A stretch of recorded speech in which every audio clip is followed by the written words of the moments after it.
Hi mga beshi! Good morning! Ito na naman ang inyong beshi dito sa Malaysia. So itong araw na to, pupunta tayo ng Singapore, 'di ba? Napaka-social. Singapore, hello! So this time, nakalagpas na kami ng immigration from Malaysia to Singapore. So ito na kami, nasa Singapore na kami niyan. So yung nakita nyong tubig or bridge kanina na dinaanan namin, yun yung border ng Malaysia to Singapore. So 11 PM kami umalis ng Malaysia, tapos nakarating kami ng like around 7 AM dito sa Singapore. So itong video na to is around 7 AM. Kasi nag-stop over pa kami ng 2 hours dun sa may border. Kasi hindi pa bukas yung immigration noon, wala pang tao. So, parang total ata ng ride namin from KL to here, like around 8 hours. Na nga, nakapasok na tayo sa Singapore. So, ang first stop namin is sa Universal Studios. So, hindi ko masyadong na-enjoy ang Universal Studios that time kasi sarado pa. Kasi nga 7 AM pa lang. Like, mag-8 pa lang ata. Hindi ko na rin nakita kung anong oras mag-open to. So, yan lang nakita namin. Hindi pa kami nakapasok sa may loob. And then, yung tour guide namin, binigyan lang kami ng 30 minutes para maglibot-libot dito. Kasi may time nga rin. So, ayan. Tamang picture lang ang person, di ba? Hello, Universal Studio! Hi! Tapos yan, pababa na kami. Kasi tinawagan na kami. Tinawagan na kami kasi alis na yung bus. So, ayan. Ginrupo-grupo kasi nila kami ng by 4. So, 4 kami niyan na magkakasama para pag may nawala, alam namin kung sino yung kasama naming nawala. So, ito ang umaga dito sa Singapore. Yan. So, this time, maghahanap kami ng mapagkakainan pang almusal. Ganun. Pero hindi ko na siya na video. Kasi, hindi ko pa feel maging vlogger. Charis. Hindi ko pa maging vlogger na that time. So, parang nag-video lang ako for fun, for memories, ganun. So, that time, pagkatapos namin kumain, papunta kami ng airport sa may Changi Airport. Jewel Changi. Diba? So, kung mapapansin mo yung daan nila, napakalinis. Wala kang makikitang dumi. Talagang one of the cleanest city or country in the world. Diba? Kapag ganun ka na lang.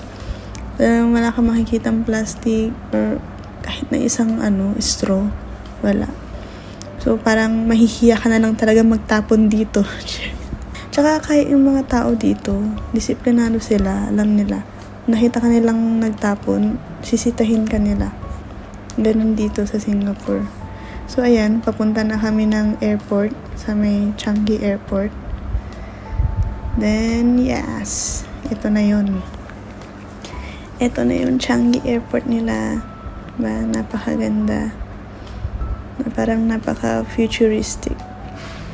Tamang video lang sa self. Alam ko nakita nyo na to kasi months ago na rin nung nagpunta ako dito. So, ito pala, naka-tour kami. So, mga nasa 40 something kami nito sa isang bus. So, ayan yung mga kasama ko, mga mostly Pilipina dito sa Malaysia. So, ayan. Nilibot ka nila sa buong airport. Pero hindi na ako masyadong nakapag-video niyan kasi yun nga, doon sa sinabi ko, wala akong talagang balang i-vlog. So, parang for memories ko lang siya. Puno na tong iCloud ko. So, wala akong choice. Parang gusto ko na lang siyang i-share sa inyo kung gaano kaganda ang Singapore, di ba? So, ito na yung famous place nila. Talagang napawawa ako. Napawa nga ate nyo kasi talagang para sa akin dream come true yung Ikaw ba naman, sino ba nang hihindi sa Singapore? Diba? Isa sa mga pinakamagandang airport. So, ayan. Tamang picture lang kami dyan. Ayan. Video. Diba? Parang pagdating mo pa lang, airport pa lang dito sa Singapore. Busog na yung mata mo. Ganon.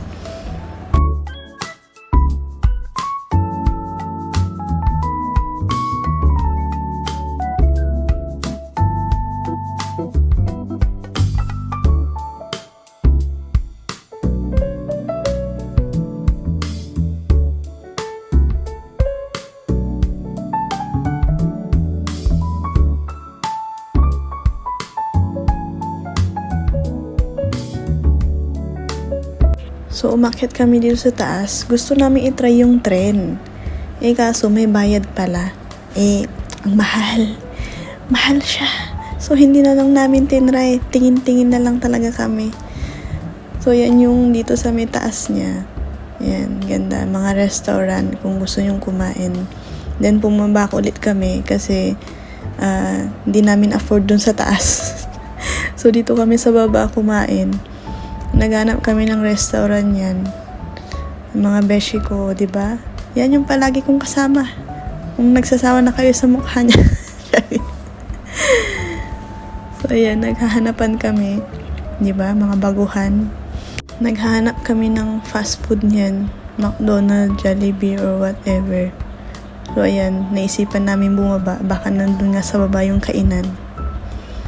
Pagkatapos namin kumain, nakita namin yung McDo na lang dun sa baba. Then, nag-order na lang kami ng burger. So, ayan, tinawag na ulit kami para lumipat ng ibang place. Parang binigyan lang ata kami ng 1 hour 30 minutes dito para maglibot-libot.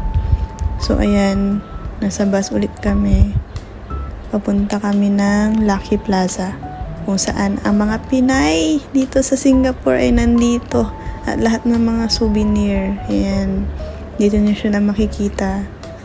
Kaya kung nasa Singapore ka at gusto mo ng Filipino food, dito ka pumunta sa Lucky Plaza. Ang daming mga Pinay dito na nagtatrabaho, nagpa-part-time.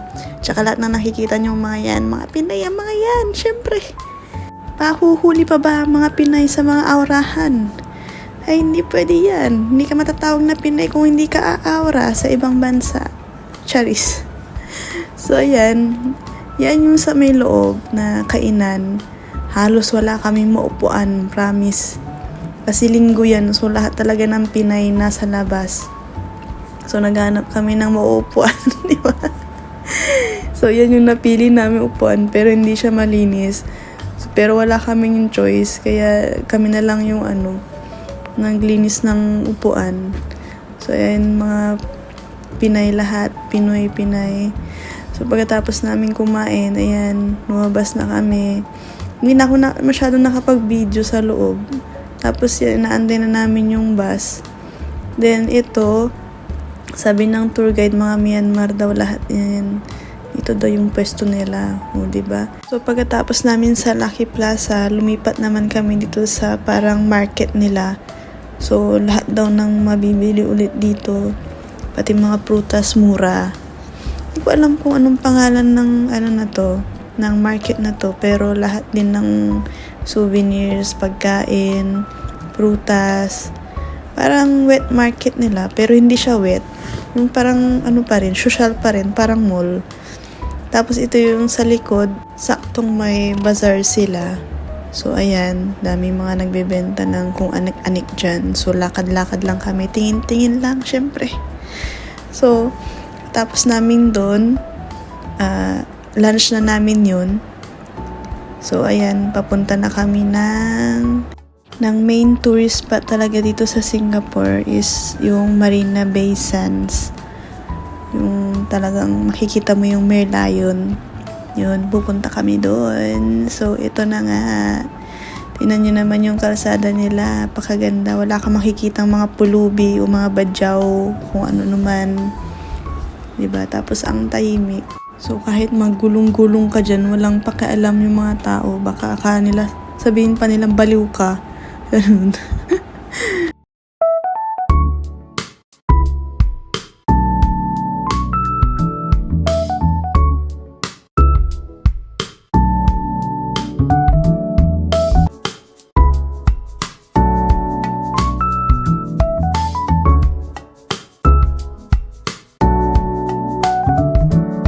So, ayan, nakarating na nga kami. Oh, habol. Oh, yan yung mga naging frenemies ko, diba? Oh, rock and roll. So, ayan, naglalakad kami papunta sa may Merlion. So, ayan yung bridge. Dito na kami sa main tourist spot ng Singapore is ang Merlion. So, parang napawaw na lang talaga ako sa mind ko. May mind ba ako? Shucks. So, yun nga. Ayan. Ang ganda. Lahat napapanganga. So, sobrang ganda dito. So, hindi na ako nakapag-video kasi na-excite ako. So, mas marami akong picture sa totoo lang. So, naglibot-libot na lang kami dun sa may Getly. Getly! So, ito yung parang ano nila, cactus, hindi ko alam. Kalimutan ko na. Huwag nyo na lang isipin. I-google nyo na lang. So, parang ano nila to. Lahat nandito. Lahat ng klaseng cactus nandito. So, ayan. Nag-take kami ng picture, video. Ayan. Lakad-lakad lang. Habang, naantay naming dumilim. Manananggal ang effects. So, ayan. Naglakad-lakad kami. Ayan. Daming Pinoy. Daming mga ibang lahi rin na nagtatrabaho dito sa Singapore. So, ayan. Nagtamang lakad lang kami.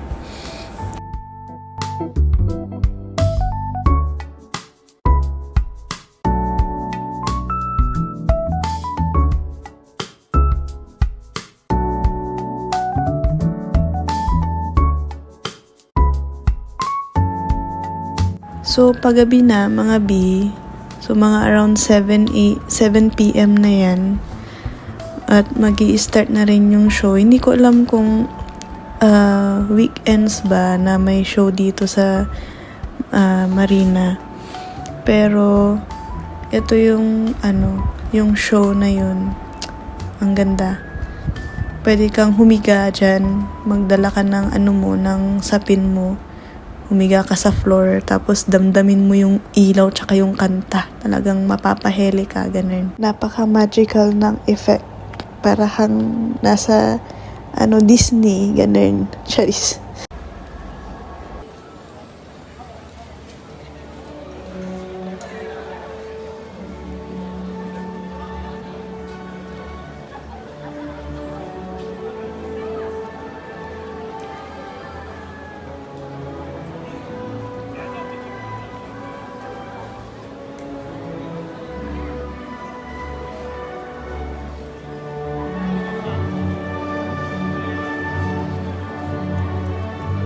So, yung moment na to, talagang nakatingala lang kami dun sa mga lights. Tapos, pinapakinggan na lang namin yung kanta. Talagang, mapapamangha ka na lang. Parang amazing, ganun.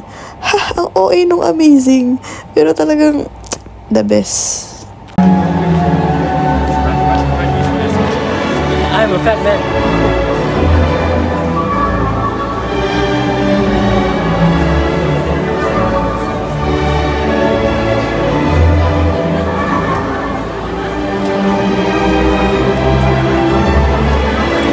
So, ayan mga beshi, yung sound dyan. Hindi ko na tinapos dahil baka makapirate tayo.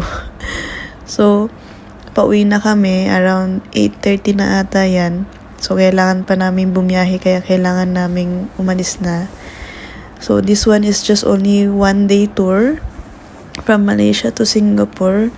So, ayan. Yung mga gustong mag-tour dito sa Singapore, pwede yung mga nandito sa Malaysia. Ayan, may mga nagsasayawan. Pero kailangan na namin umalis. Dahil malayo-layo pa ang aming biyahe. So, parang nakarating ata ako ng Kuala Lumpur. Like, 2 a.m. ng madaling araw na. And nakarating ako ng bahay like around 3 a.m. So, talagang pagod, puyat, pero sulit. Yun na lang masasabi ko. So, dito na tatapos ang aking vlog sa aking Singapore tour. So, bye-bye. See you!